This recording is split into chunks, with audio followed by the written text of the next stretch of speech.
Je voudrais vous dire que le gouvernement du Bénin et en premier lieu son chef, Dr Boliyali, tout son gouvernement a pris très au sérieux cette activité qui nous réunit ici aujourd'hui, puisque à l'occasion d'un conseil extraordinaire, le 27 mai dernier, le gouvernement a solennellement adopté une communication pour pouvoir acter, pour pouvoir demander à une délégation de près de 6 ministres d'être présents ici aujourd'hui.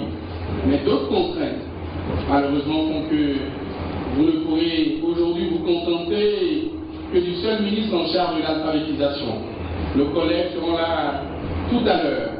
Vous avez normalement monsieur le ministre en charge de la défense nationale, monsieur le ministre en charge de l'intérieur, monsieur le ministre en charge de la décentralisation, madame le ministre en charge de l'agriculture, monsieur le ministre en charge des travaux publics et bien évidemment nous avons également le préfet et d'autres qui devaient être là.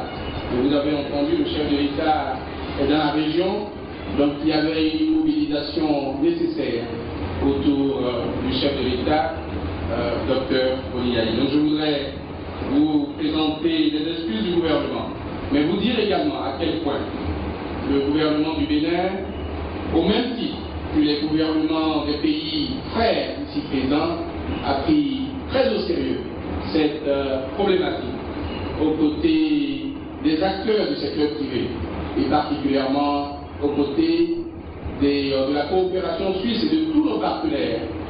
Car en effet, vous en avez parlé, Madame le ministre, Madame la ministre, le problème de la sécurité alimentaire de nos pays est un problème important, capital, dans l'atteinte des OMD, des objectifs du millénaire pour le développement. La problématique de l'éducation pour tous, de l'éducation à la base, est également un enjeu majeur de développement. Et nul ne saurait rester en marge. Et c'est pour cela, c'est bien pour cela qu'on parle de l'éducation pour tous. Donc il est important que des solutions adaptées aux différentes communautés puissent être imaginées et puissent être mises en œuvre. Donc je voudrais ici remercier et féliciter tous ceux qui, de près ou de loin, ont contribué à ce que nous puissions nous retrouver aujourd'hui pour le lancement de ce programme régional d'éducation et de formation des populations pastorales en zone transfrontalière.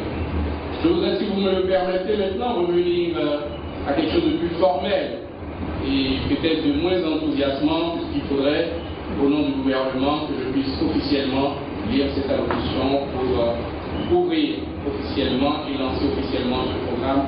Je vous en remercie. Je voudrais, Madame la ministre, Monsieur le ministre, Monsieur le représentant résident, je voudrais, avec votre permission, je voudrais donc sur ces mots déclarer officiellement lancé ce jour, vendredi 30 mai 2014, le programme régional d'éducation-formation des populations pastorales en zone transfrontalière, le PREP. Vive la coopération régionale